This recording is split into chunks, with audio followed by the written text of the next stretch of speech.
আজকে আমরা ঘুম থেকে উঠলাম, ঘুম থেকে উঠে আমাকে ফোন করছে, বলছে কাজে যাবেন? আমি বললাম হ্যাঁ কাজে যাবো না কেন। তারপরে আমরা বাইক ফাইক নিয়ে টোটাল আমরা রওনা দিয়ে দিলাম। রওনা আমাদের যে ঘাট আছে ঘাটের কাছে চলে আসলাম। ঘাটে গেছি তোমাদের যে ভিউজটা আছে, এত সুন্দর সুন্দর মানুষজন আছে, সবাইকে দেখালাম। অবশ্যই বলবে ভিডিওটা কেমন হয়েছে। তারপর আপন আপন সাইডে যাবো, আপন আপন কাজে চলে, কেউ সাইকেল নিয়ে যাচ্ছে, কেউ বাইক নিয়ে যাচ্ছে, এইভাবে কাজে চলে যাচ্ছে।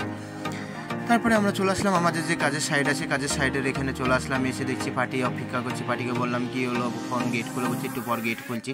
তারপর ফাইনালি আমাদের যে গেট খুলবে তা বলছি আমরা অপেক্ষা করলাম। তারপরে এখানে যে ভিডিওর যে ভিউজটা আছে সেটা তোমাদের মাঝে নিয়ে চলে আসলাম। আর আজকে আমাদের এই বাড়িটাই কাজ হবে, নিয়ে চলে এসে ফাইনালি আমরা যখন আমাদের গেট খুলে দিল, গেট খোলার পর তারপর দেখছি এখানে আমাদের যে কাজটা হবে, এখানটা যে আমাদের প্রোফাইলটা হবে, সেই কাজটা আমাদের দেখে নিলাম টোটালটা। সেটা তোমাদের মাঝে শুধু আমি শেয়ার করে দিলাম, সেই ভিউজটা তোমাদের মাঝে আমি শেয়ার করে দিলাম।